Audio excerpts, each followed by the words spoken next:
கிறிஸ்துவின் சபையார் வழங்கும் கிறிஸ்துவின் வசனம் நிகழ்ச்சியை கேட்க உங்கள் யாவரையும் அன்புடன் அழைக்கிறோம். கிறிஸ்துவின் வசனம், இது கிறிஸ்தவர் கீதம். பரிசுத்த வேதம் பறைசாற்றும் வசனம், கிறிஸ்துவின் வசனம், இது கிறிஸ்தவர் கீதம். கிறிஸ்துவின் சபையார் வாழ்த்தி வழங்கும் கிறிஸ்துவின் வசனம், இது கிறிஸ்தவர் கீதம். கிறிஸ்துவின் வசனம், கிறிஸ்துவின் வசனம், கிறிஸ்துவின் வசனம். வேதாகம செய்தி நேரத்திற்கு வரவேற்கிறோம். Welcome to the Bible message. அன்பானவர்களே, உங்கள் யாவரையும் நம்முடைய ஆண்டவராய் இயேசு கிறிஸ்துவின் பரிசுத்தமான நாமத்தில் வாழ்த்தி வரவேற்பதிலே மிகுந்த மகிழ்ச்சி அடைகிறோம். இதனால் கர்த்தருடைய செய்தி வேளையில் தேவன் உனக்கு செய்தவைகளை எல்லாம் அறிவி. Declare how great things God has done for you. தேவன் எவ்வளவோ காரியங்களை நமக்கு செய்திருக்கிறார். அவைகளை நம்முடைய இனத்தார்கள், நம்முடைய ஜனத்தார்கள், நண்பர்கள், உற்றார் உறவினர், நம்மை சுற்றி இருக்கிற பந்துக்கள் யாவருக்கும் தேவன் செய்த நன்மைகளை நாம் சொல்ல வேண்டும். ஆண்டவராய் இயேசு கிறிஸ்து பிசாசு பிடித்த ஒரு மனிதனை அந்த பிசாசின் பிடியிலிருந்து விடுதலை செய்தார். லூக்கா எழுதின சுவிசேஷம் 8ஆம் அதிகாரம் 38-39 வசனங்கள். பிசாசுகள் நீங்கின மனுஷன் அவரோட கூட இருக்கும்படி உத்தரவு கேட்டான். இயேசு அவனை நோக்கி, நீ உன் வீட்டுக்கு திரும்பி போய் தேவன் உனக்கு செய்தவைகளை எல்லாம் அறிவி என்று சொல்லி அவனை அனுப்பிவிட்டார். அந்தபடி அவன் போய் இயேசு தனக்கு செய்தவைகளை எல்லாம் பட்டணத்தில் எங்கும் பிரசித்தப்படுத்தினான். He went his way and published throughout the whole city how great things Jesus had done unto him. இயேசு கிறிஸ்து தனக்கு செய்தவைகள் எல்லாம் அந்த பட்டணம் எங்கும் பிரசித்தப்படுத்தியிருக்கிறான். பிசாசுகள் நீங்கின மனுஷன் அவரோட கூட இருக்கும்படியாக அவனுக்கு ஆசை. என்னிலிருந்த பிசாசுகளை எல்லாம் இயேசு துரத்தி விட்டார். அவர் அற்புதமானவர், அவரோடே இருந்து விட்டால் எவ்வளவு நன்றாக இருக்கும் என்ற ஒரு ஆவல் யாருக்குத்தான் இல்லாமல் இருக்கும். பிசாசுகள் நீங்கின அந்த மனுஷன் அவரோடே அப்படியே இருந்துவிட வேண்டும் என்று உத்தரவு கேட்டான். அதற்கு இயேசு அவனை நோக்கி, நீ உன் வீட்டுக்கு திரும்பி போய் தேவன் உனக்கு செய்தவைகளெல்லாம் அறிவி என்று சொல்லி அனுப்புகிறார். வீட்டாருக்கு தெரியும் இவன் பேய் பிடித்தவன், வெகு நாட்களாக உபத்திரவப்பட்டவன். அந்த ஊராரும் இவனை பற்றி நன்கு அறிவார்கள். தேவன் செய்த காரியத்தை அந்த ஊராருக்கு யார் சொல்வது? இவனே சொல்லி ஆக வேண்டும். ஒருவேளை வெளிநாட்டுக்கு இவன் போய் சொல்வான் என்றால் வெளிநாட்டவர்களுக்கு தெரியாது. உள்நாட்டிலே இவனை சுற்றியுள்ள மக்களுக்கு சொன்னால்தான் தேவன் செய்த நன்மைகளை அவர்களும் கண்டுகொள்ள முடியும். எனவே இயேசு, நீ உன் வீட்டுக்கு திரும்பி போய் தேவன் உனக்கு செய்தவைகளை எல்லாம் அறிவி என்று சொல்லி அவனை அனுப்பிவிட்டார். அவன் அந்த வார்த்தைக்கு கீழ்ப்படிந்து அப்படியே இயேசு தனக்கு செய்தவைகளை எல்லாம் பட்டணத்தில் எங்கும் பிரசித்தப்படுத்தினான் என்று இந்த வசனத்திலே நாம் பார்க்கிறோம். இயேசு அவனுக்கு எப்படி பிசாசை துரத்தினார்? லூக்கா 8ஆவது அதிகாரம் 28-32 வசனங்கள் முடிய நாம் வாசிக்கும் போது, அவன் இயேசுவை கண்டபோது கூக்குரலிட்டு அவருக்கு முன்பாக விழுந்து, இயேசுவே, உன்னதமான தேவனுடைய குமாரனே, எனக்கும் உமக்கும் என்ன? என்னை வேதனைப்படுத்தாதபடிக்கு உம்மை வேண்டிக் கொள்கிறேன் என்று மகா சத்தத்தோடே சொன்னான். அந்த அசுத்த ஆவி அவனை விட்டு போகும்படி இயேசு கட்டளையிட்டபடினாலே அப்படி சொன்னான். அந்த அசுத்த ஆவி வெகு காலமாய் அவனை பிடித்திருந்தது. அவன் சங்கிலிகளினாலும் விலங்குகளினாலும் கட்டுண்டு காவல் பண்ணப்பட்டு இருந்தும் கட்டுகளை முறித்து போட்டு பிசாசினால் வனாந்தரங்களுக்கு துரத்தப்பட்டிருந்தான். இயேசு அவனை நோக்கி, உன் பேர் என்னவென்று கேட்டார். அதற்கு அவன் லேகியோன் என்றான். அநேக பிசாசுகள் அவனுக்குள் புகுந்திருந்தபடியால் அந்த பெயரை சொன்னான். தங்களை பாதாளத்திலே போக கட்டளையிடாதபடிக்கு அவைகள் அவரை வேண்டிக் கொண்டன. அவ்விடத்தில் அநேகம் பன்றிகள் கூட்டமாய் மலையிலே மேய்ந்து கொண்டிருந்தது. அந்த பன்றிகளுக்குள் போகும்படி தங்களுக்கு உத்தரவு கொடுக்க வேண்டும் என்று அவரை வேண்டிக் கொண்டன. அவைகளுக்கு உத்தரவு கொடுத்தார். அன்பானவர்களே, இந்த பிசாசு பிடித்தவன் இயேசுவை கண்டபோது கூக்குரலிடுகிறான். அவருக்கு முன்பாக விழுகிறான். உன்னதமான தேவனுடைய குமாரனே, எனக்கும் உமக்கும் என்ன? அவனுக்குள்ளாக இருக்கக்கூடிய பிசாசுகள் அந்த விதமாக சொல்லுகிறது. என்னை வேதனைப்படுத்தாதபடிக்கு உம்மை வேண்டிக் கொள்ளுகிறேன் என்று மகா சத்தத்தோட அவன் சொல்லுகிறான். ஏன் அதை சொன்னான்? ஆண்டவர் அவனுக்குள்ளாக இருக்க அசுத்த ஆவியை விட்டு போகும்படி கட்டளை பிறப்பித்திருந்தார். இயேசுவுக்கு தெரியும் அவன் பிசாசினாலே பிடிபட்டவனாக இருக்கிறான் என்பதை அறிந்த ஆண்டவர் அவனுக்குள்ளாக இருக்கக்கூடிய அந்த அசுத்த ஆவியை துரத்துகிறார். அவன் சங்கிலியினாலும் விலங்குகளினாலும் கட்டுண்டு காவல் பண்ணப்பட்டு இருந்தும் கட்டுகளை எல்லாம் முறித்து போடுவான். பிசாசினாலே வனாந்தரங்களுக்கு துரத்தப்பட்டவனாக இருந்தான். இயேசு அவனை பார்த்து கேட்டார், உன் பேர் என்னவென்று கேட்டார். லேகியோன் என்றான். அநேக பிசாசுகள் அவனுக்குள்ளாக இருந்தபடியினாலே அந்த பெயரை சொன்னான். அந்த பிசாசுகள் இயேசுவை நோக்கி வேண்டிக் கொண்டன. பாதாளத்திற்கு போக கட்டளையிடாதபடி அவைகள் வேண்டிக் கொண்டன. பிசாசுகளுக்கே பாதாளத்துக்கு போவதற்கு பயம். பாதாளம் பிசாசுகளுக்காகவே நியமிக்கப்பட்டிருக்கிறது. அது வேதனை நிறைந்த இடம். அவனும் அவனுடைய தூதர்களும் அந்த பாதாளத்திலே தள்ளப்படுவார்கள். தேவனை மறுதலிக்கக்கூடியவர்கள், துன்மார்க்கர், தேவனுடைய சித்தத்தை நிறைவேற்றாதவர்கள் பாதாளத்திலே பங்கடைவார்கள். பிசாசு பிடித்த அந்த மனிதனை இயேசு எந்த விதமாக சுகமாக்கினார் என்று பார்த்தீர்களா? இன்றைக்கு அநேகரை பிசாசு பற்றி கொண்டவனாக இருக்கின்றான். களைகளை விதைத்திருக்கிறான், பாவத்தை விதைத்து வைத்திருக்கிறான். தேவனை அவர்கள் பார்க்கக்கூடாதபடி அவருடைய கண்களை குருடாக்கி வைத்திருக்கிறான். அந்த பிசாசின் பிடியிலிருந்து விடுதலை அடைய வேண்டும் என்றால் இயேசுவை நோக்கி பார்க்க வேண்டும். லூக்கா 8வது அதிகாரம் 35க்கு நாம் வரும்போது, அப்பொழுது சம்பவித்ததை பார்க்கும்படி ஜனங்கள் புறப்பட்டு இயேசுவின் இடத்தில் வந்து, பிசாசுகள் விட்டு போன மனுஷன் வஸ்திரம் தரித்து இயேசுவின் பாதத்தருகே உட்கார்ந்து புத்தி தெளிந்திருக்கிறதை கண்டு பயந்தார்கள். பிசாசு பிடியிலிருந்து விடுதலை அடைந்தவன் இப்பொழுது வஸ்திரம் தரித்திருக்கிறான். இயேசுவின் பாதத்தருகே உட்கார்ந்து கொண்டு இயேசுவினுடைய உபதேசத்தை கேட்டுக்கொண்டிருக்கிறான். எத்தனை ஆச்சரியமான காரியம்! இன்றைக்கு பிசாசின் பிடியிலிருந்து விடுதலை ஆனவர்கள் சிறப்பானவர்களாக மாற்றப்படுவார்கள். இந்த மனிதன் சிறப்பான ஒரு மனுஷனாக மாற்றப்பட்டான். வஸ்திரம் தெரியாதவனாக இருந்தான், விலங்குகளாலே கட்டப்பட்டவனாக இருந்தான், சங்கிலிகளினாலே கட்டப்பட்டவனாக இருந்தான், வனாந்தரத்திலே சுற்றி திரிந்தான். இப்பொழுது அவனுக்குள்ளாக இருந்த பிசாசு முழுவதுமாக விரட்டப்பட்டது. அவன் ஒரு சிறப்பான ஒரு மனிதனாக நல்ல வஸ்திரத்தை தரித்து கொண்டு இயேசுவினுடைய பாதத்தருகே உட்கார்ந்து கொண்டு அவருடைய உபதேசத்தை கேட்டுக்கொண்டிருக்கிறதை ஜனங்கள் எல்லாரும் கண்டு ஆச்சரியப்பட்டார்கள், பயப்படவும் செய்தார்கள். கர்த்தராலே கூடாத காரியம் ஒன்றுமே இல்லை.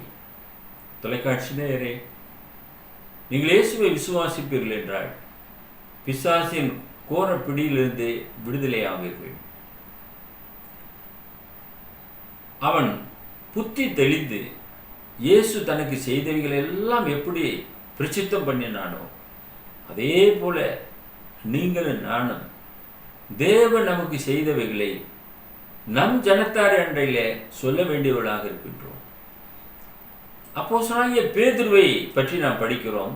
இரண்டாவதாக அப்போஸ்தலர் நடவடிக்கைகள் 12வது அதிகாரம் 13 முதல் 17 வசனங்கள். அவனை சிறைச்சாலையிலே போட்டார்கள். அங்கிருந்து விடுதலையாகி வருகின்றான். சபையாரை சந்திக்கிறான். பேதுரு வாசல் கதவை தட்டின போது ரோதை என்னும் பேர் கொண்ட ஒரு பெண் உற்று கேட்க வந்தாள். அவள் பேதுருவின் சத்தத்தை அறிந்து சந்தோஷத்தினால் கதவை திறவாமல் உள்ளே ஓடி பேதுரு வாசலுக்கு முன்னே நிற்கிறார் என்று அறிவித்தாள். அவர்கள், நீ பிதற்றுகிறாய் என்றார்கள். அவளோ அவர்தான் என்று உறுதியாக சாதித்தாள். அப்பொழுது அவர்கள் அவருடைய தூதனாக இருக்கலாம் என்று சொன்னார்கள். பேதுரு பின்னும் தட்டி கொண்டிருந்தான். அவர்கள் திறந்தபோது அவனை கண்டு பிரமித்தார்கள். அவர்கள் பேசாமல் இருக்கும்படி அவன் கையமர்த்தி கர்த்தர் தனக்கு காவலிருந்து விடுதலையாக்கின விதத்தை அவர்களுக்கு விவரித்து இந்த செய்தியை யாக்கோபுக்கும் சகோருக்கும் அறிவியுங்கள் என்று சொல்லி புறப்பட்டு வேற இடத்திற்கு போனான். பேதுரு தன்னை கர்த்தர் எந்த விதமாக விடுதலை ஆக்கினார் என்ற ஒரு செய்தியை சபையாருக்கு அங்கே சொல்லுகிறார். அற்புத விதமாக விடுதலை செய்தார். சங்கிலிகளினாலே கட்டப்பட்டவனாக காவலிலே கட்டுண்டவனாக இருந்தான். தேவன் தேவ தூதனை அனுப்பி அவனுடைய விழாவிலை தட்டி அவனை எழுப்பி அழைத்து கொண்டு வருகிறார். அங்கே வாசற்கடை அண்டையிலே வரும்போது கதவு தானாக திறவுண்டது. இப்படியாக கட்டுண்ட அந்த பேதுருவை கர்த்தர் அற்புத விதமாக விடுதலையாக்கி கொண்டு வந்தார். இதை சபையாருக்கு அவன் எடுத்து சொல்லுகிறான். கர்த்தர் தனக்கு செய்த காரியத்தை சபையாரோடு கூட பகிர்ந்து கொள்கிறான். அதை அறிவித்த பின்பு வேறொரு இடத்திற்கு போனான். இந்த செய்தியை யாக்கோபுக்கும் மற்ற சகோதரர்களுக்கும் அறிவியுங்கள் என்று சொல்லி அவன் கடந்து செல்கிறான். அன்பானவர்களே, சபையாருடைய ஜெபம் வீண் போகவில்லை. பேதுரு ஒரு அப்போஸ்தலன். அவனுடைய வார்த்தையினாலே சுகமாக்கப்பட்டவர்கள் அநேகர். அந்த சபையார் எல்லோரும் ஒருமனப்பட்டவர்களாக ஜெபம் பண்ணினார்கள். அப்போஸ்தலர் நடவடிக்கைகள் 12வது அதிகாரம் 5வது வசனம். அப்படியே பேதுரு சிறைச்சாலையில் காக்கப்பட்டிருக்கையில் சபையார் அவனுக்காக தேவனை நோக்கி ஊக்கத்தோடே ஜெபம் பண்ணினார்கள். Prayer was made without ceasing up the church unto God for him. சபையார் எல்லாரும் ஊக்கத்தோடே ஜெபம் பண்ணினார்கள். இன்றைக்கு நீங்கள் கர்த்தருடைய சபையை சார்ந்தவர்களாக இருப்பீர்கள் என்றால் உங்களுடைய ஊழியக்காரருக்காக ஜெபம் பண்ணுகிறீர்களா? உங்களுடைய ஜெபத்தை கர்த்தர் கேட்பார் நிச்சயமாக. ஊழியர் தானே சபைக்காக ஜெபம் பண்ண வேண்டும், நாம் ஏன் ஊழியருக்காக ஜெபிக்க வேண்டும் என்று எண்ணக்கூடாது. இங்கே பேதுருவுக்காக சபையார் ஊக்கத்தோடே ஜெபம் பண்ணினார்கள். அவர் சிறைச்சாலையில காக்கப்பட்டிருக்கிறார். தேவன் அவர்களை விடுதலை செய்ய வேண்டும், அநேகருக்கு நற்செய்தியை கடந்து செல்ல வேண்டும் என்று சபையார் ஊக்கத்தோடே ஜெபம் பண்ணினார்கள். அந்த ஜெபத்தை கர்த்தர் கேட்டார். ஒரு தேவதூதனை அனுப்பினார். கட்டுண்ட அவனை கர்த்தர் விடுதலை செய்தார். அந்த விடுதலை செய்த செய்தியை தன்னுடைய ஜனங்களுக்கு பேதுரு அறிவிக்கிறார். சகோதரர்களுக்கும் இதை போய் சொல்லுங்கள் என்ற ஒரு செய்தியும் சொல்லுகிறார். அன்பானவர்களே, உங்களுக்கும் எனக்கும் கர்த்தர் எத்தனையோ காரியங்களை ஒவ்வொரு நாளும் செய்து கொண்டிருக்கிறார். அவைகளை நாம் மற்றவர்களோடு கூட பகிர்ந்து கொள்ள வேண்டும். அப்பொழுதுதான் வானத்தையும் பூமியையும் உண்டாக்கின ஜீவனுள்ள தேவனை அறியாத ஜனங்கள் அறிந்து கொள்வார்கள். நம் தேசத்திற்கு, நம் ஜனத்திற்கு நாம் தான் சுவிசேஷம் சொல்லி ஆக வேண்டும். மேலை நாடுகளுக்கு வாய்ப்பு இருக்கும் என்றால் நீங்கள் கண்டிப்பாக போய் சொல்லுங்கள். ஏனென்றால் உலகம் எங்கும் நாம் கடந்து சென்று சுவிசேஷத்தை சொல்ல வேண்டும். ஆனால் முதலாவது நம்முடைய குடும்பத்தாருக்கு நாம் அறிவிக்க வேண்டியது அவசியமாக இருக்கிறது. முதலாவது நாம் விசுவாசத்தில் வர வேண்டும், இரண்டாவது நம்முடைய குடும்ப விசுவாசத்தில் வர வேண்டும், மூன்றாவது நம்மை சார்ந்தவர்கள் விசுவாசத்தில் வர வேண்டும், நான்காவது நம்முடைய தேசம் விசுவாசத்தில் வர வேண்டும், ஐந்தாவது மற்ற உலக தேசங்களுக்கு எல்லாம் நாம் கடந்து சென்று சுவிசேஷம் அறிவிக்க வேண்டும். இந்த நற்செய்தி பணியை ஒவ்வொருவரும் நாம் செய்ய வேண்டியவர்களாக இருக்கிறோம். எனவே இயேசு அற்புதம் செய்துவிட்டு அத்தோடு நின்றுவிடவில்லை. அற்புதத்தை பெற்றுக்கொண்டவர்களை பார்த்து, நீங்கள் உங்களுடைய வீடுகளுக்கு சென்று தேவன் செய்த அற்புதத்தை ஜனங்களுக்கு சொல்லுங்கள் என்று சொல்லி அனுப்பியிருக்கிறதை நாம் அறிந்து கொள்கிறோம். எனவே அப்போஸ்தலனாகிய பேதுரு கூட கர்த்தர் தன்னை காவலிலிருந்து விடுதலையாக்கின விதத்தை சபையாரோடு கூட பகிர்ந்து கொள்கிறார். அதே விதமாக மூன்றாவதாக அப்போஸ்தலனாகிய பவுலை குறித்து நாம் படிக்கிறோம். 2 கொரிந்தியர் 1வது அதிகாரம் 8 முதல் 10 வசனங்கள் நாம் பார்க்கும்போது, அப்போஸ்தலனாகிய பவுல் கொரிந்து சபையாருக்கு சொல்லும்போது, ஆகையால் சகோதரரே, ஆசியாவில் எங்களுக்கு நேரிட்ட உபத்திரவத்தை நீங்கள் அறியாதிருக்க எங்களுக்கு மனதில்லை. என்னவெனில், பிழைப்போம் என்கிற நம்பிக்கை அற்றுப்போகத்தக்கதாக எங்கள் பலத்திற்கு மிஞ்சின அதிகமான பாரம் வருத்தம் எங்களுக்கு உண்டாயிற்று. நாங்கள் எங்கள் மேல் நம்பிக்கையாய் இராமல் மரித்தோரை எழுப்புகிற தேவன் மேல் நம்பிக்கையாய் இருக்கத்தக்கதாக மரணம் வரும் என்று நாங்கள் எங்களுக்குள்ளே நிச்சயித்திருந்தோம். அப்படிப்பட்ட மரணத்தினின்றும் அவர் எங்களை தப்புவித்தார், இப்பொழுதும் தப்புவிக்கிறார், இன்னும் தப்புவிப்பார் என்று அவரை நம்பியிருக்கிறோம் என்று சொல்லியிருக்கிறார். அப்போஸ்தலனாகிய பவுலுக்கு வந்த உபத்திரவம் அநேருக்கு வந்திருக்க வாய்ப்பு இல்லை. அந்த அளவுக்கு அவர் ஆசியா முழுமைக்கும் சுவிசேஷம் சொல்லும்படியாக கடந்து செல்லும்போது பல இடங்களிலே அவருக்கு உபத்திரம் வந்தது, நிறைய பாடுகளை அனுபவித்தார். எனவே அவர் சொல்லுகிறார், ஆசியாவில் எங்களுக்கு நேரிட்ட உபத்திரவத்தை நீங்கள் அறியாதிருக்க எனக்கு மனதில்லை. என்னவெனில், பிழைப்போம் என்கிற நம்பிக்கை அற்று போகத்தக்கதாக எங்கள் பலத்துக்கு மிஞ்சின அதிக பாரமான வருத்தம் எங்களுக்கு உண்டானது. எந்த அளவுக்கு தாங்க முடியுமோ அந்த தாங்கக்கூடிய சக்திக்கு மிஞ்சி வருத்தம் உண்டானது. அப்பொழுது எங்கள் மேல் நாங்கள் நம்பிக்கையாக இராமல் மரித்தோரை எழுப்பக்கூடியவர் தேவன், அவர் மேலே நம்பிக்கையாக இருந்தோம். மரணம் வரும் என்று எங்களுக்கு நிச்சயித்திருந்தோம். அப்படிப்பட்ட மரணத்தினின்றும் எங்களை தப்புவித்தார். அப்போது மாத்திரமல்ல, இன்னும் தப்புவிப்பார் என்று நாங்கள் நம்பியிருக்கிறோம். நம்மை முழுவதுமாக நாம் கர்த்தருக்கு அர்ப்பணம் செய்யும்போது கர்த்தர் நம்முடைய ஜீவிய நாட்களிலே பெரிய காரியங்களை செய்வார். அவர் இல்லாமல் ஒன்றும் நடைபெறாது. அவர் நம்மோடு கூட இருக்கும்போது சகல உபத்திரவத்திலிருந்தும் நம்மை விடுதலை செய்ய வல்லவராக இருக்கிறார். அந்த தைரியத்தை அப்போஸ்தலர்கள் உடையவர்களாக இருந்தார்கள். ஒரு முறை அப்போஸ்தலனாகிய பவுலுக்கு தேவ தூதனாலே உணர்த்தப்பட்டது. அப்போஸ்தலர் நடவடிக்கைகள் 27வது அதிகாரம், பவுலே பயப்படாதே, நீ ராயனுக்கு முன்பாக நிற்க வேண்டும். இதோ உன்னுடனே கூட யாத்திரை பண்ணுகிற யாவரையும் தேவன் உனக்கு தயவு பண்ணினார் என்றார். ஆனபடினாலே மனுஷரே, திடமனதாக இருங்கள், எனக்கு சொல்லப்பட்ட பிரகாரமாகவே நடக்கும் என்று தேவனிடத்தில் நம்பிக்கையாயிருக்கிறேன் என்று அந்த ஜனங்களோடு, தன்னோடு கப்பல் பயணத்தில் இருக்கிற ஜனங்களோடு கூட இந்த வார்த்தைகளை பவுல் பகிர்ந்து கொண்டார். தேவன் தன்னோடு பேசின காரியங்களை அவளோடு கூட பகிர்ந்து கொள்ளுகிறார். இதோ உன்னோடு கூட யாத்திரை பண்ணுகிற யாவரையும் தேவன் உனக்கு தயவு பண்ணினார்.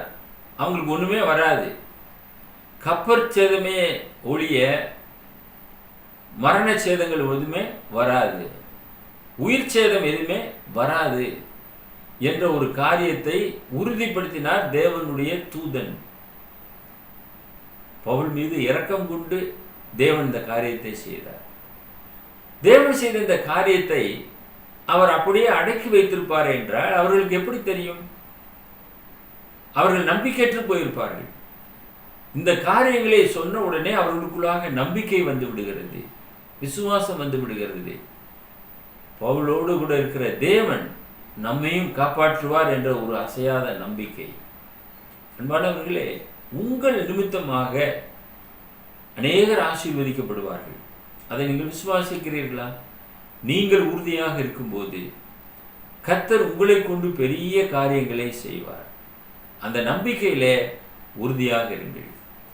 நான்காவதாக நாம் பார்க்கும்போது தாவீது சொல்றார், கர்த்தர் தன்னை எவ்விதமாக பலப்படுத்தினார், உதவியாக இருந்தார் என்று சொல்லி. 1 சாமுவேல் 17வது அதிகாரம் 34 37 வசனங்கள்.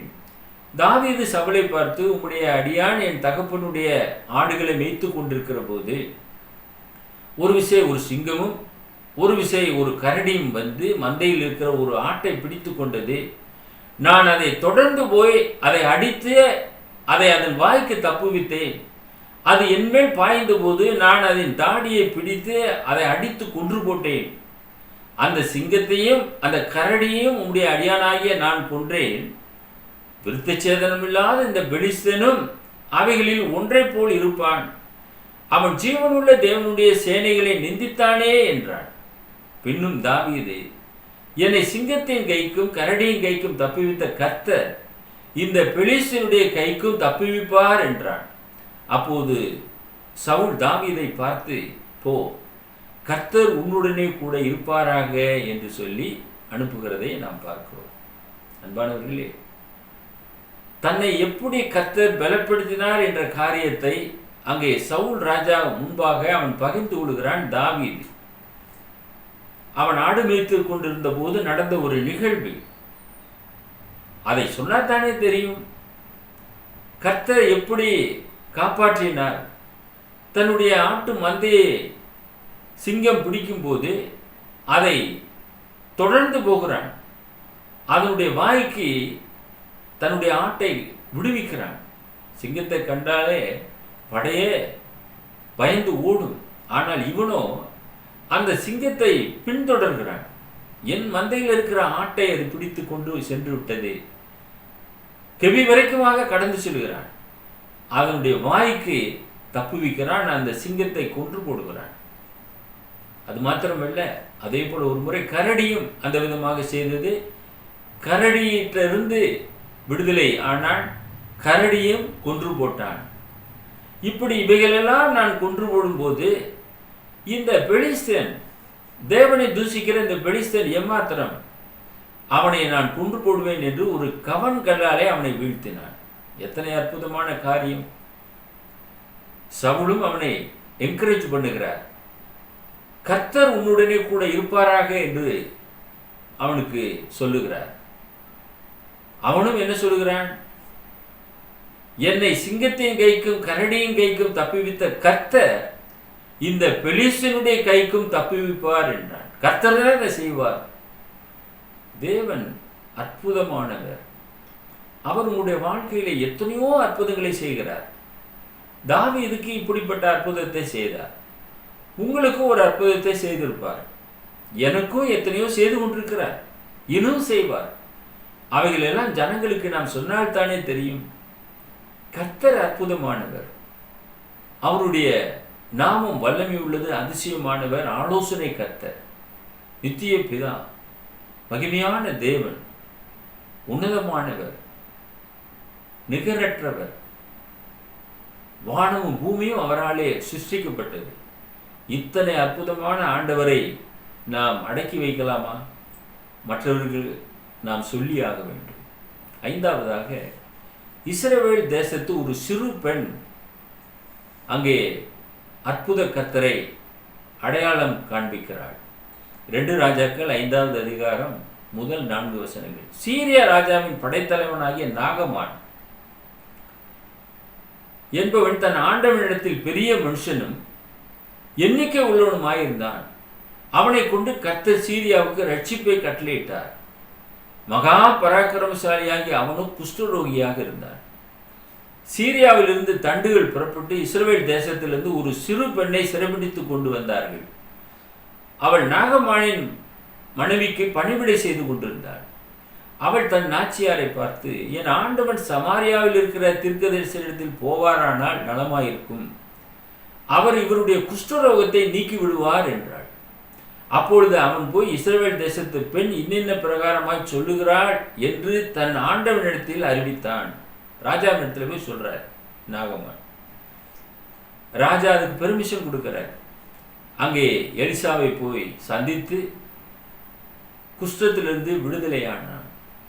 எத்தனை அற்புதமான காரியம்! லூக்கா 4வது அதிகாரம் 27வது வசனத்திலே இயேசு சொல்லியிருக்கிறார், எலிசாவின் நாட்களில் இஸ்ரவேலிலே அநேக குஷ்டரோகிகள் இருந்தார்கள், ஆனால் நாகமான் ஒருவன் தான் சுகமானான் என்று அங்கே சொல்லுகிறார். அன்பானவர்களே, சிறு பிள்ளையின் மூலமாக நற்செய்தி சீரிய தேசத்திற்கு கடந்து சென்றது. நாம் எந்த சூழ்நிலையில் இருந்தாலும் தேவனை நாம் மகிமைப்படுத்த வேண்டும் என்பதை நாம் மறந்து போய்விடக்கூடாது. எனவே மத்தேயு 19வது அதிகாரம் 14-15 வசனத்திலே ஆண்டவர் சொல்லும்போது, சிறு பிள்ளைகள் என்னிடத்தில் வருகிறதுக்கு இடம் கொடுங்கள், அவர்களை தடை பண்ணாதிருங்கள், பரலோக ராஜ்யம் அப்படிப்பட்டவர்களுடையது என்று சொல்லி அவர்கள் மேல் கைகளை வைத்து பின்பு அவிடம் விட்டு புறப்பட்டு போனார். சீஷர்கள் சிறு பிள்ளைகளை கொண்டு வருவதை பார்த்து அதட்டினார்கள். சிறு பிள்ளைகள் மேலே கைகளை ஆண்டவர் இயேசு வைக்க வேண்டும் என்று சொல்லி கொண்டு வந்தார்கள். அதை அதட்டினார்கள் சீஷர்கள். ஆனால் இயேசுவோ, என்னிடத்தில் வருவதற்கு தடை பண்ணாதிருங்கள் என்று சொன்னார். இன்றைக்கும் சிறு பிள்ளைகள் தேவ சமூகத்திற்கு போவதற்கு நாம் தடை செய்யக்கூடாது. சபைக்கு வந்தால் டிஸ்டர்பன்ஸாக இருக்கும் என்று அநேகர் கருதுகிறார்கள். தவறு. அங்கே சண்டே கிளாஸில் நீங்கள் சேர்த்து விடலாம். கர்த்தரை அறிகிற அறிவிலே வளரும். சீரிய தேசத்துக்கு அடிமையாக கொண்டு சென்ற அந்த சிறுபெண் எந்த அளவுக்கு நற்செய்தி சொன்னாலும் அதே போல ஒரு பிள்ளையாக உங்களுடைய பிள்ளை வளர்வதற்கான வாய்ப்புகள் நிறைய இருக்கிறது.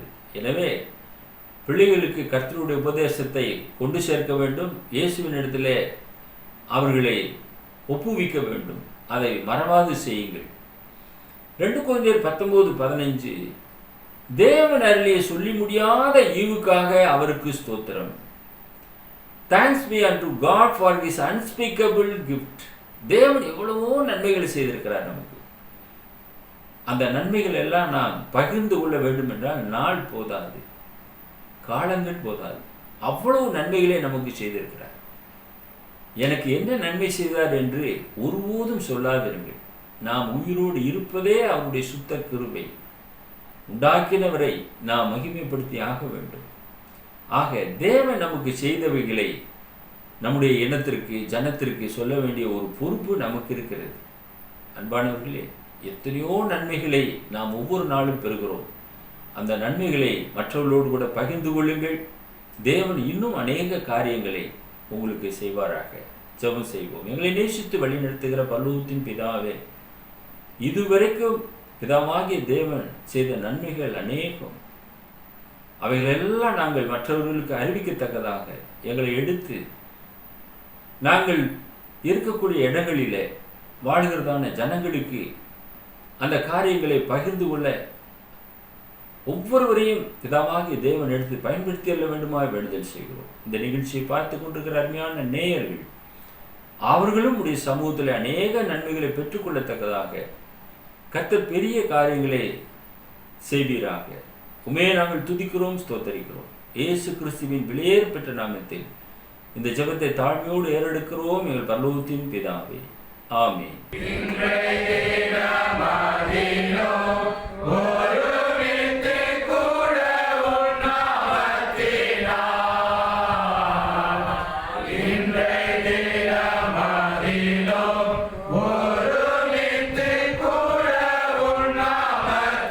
எங்கள் முகவரி the word of Christ, post office box number 5, Batlagundu 624202, south India.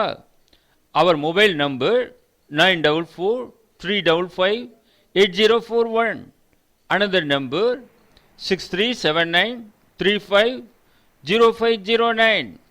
Email address urgentandglory@gmail.com. View our The Word of Christ program on YouTube channel. May God bless you all.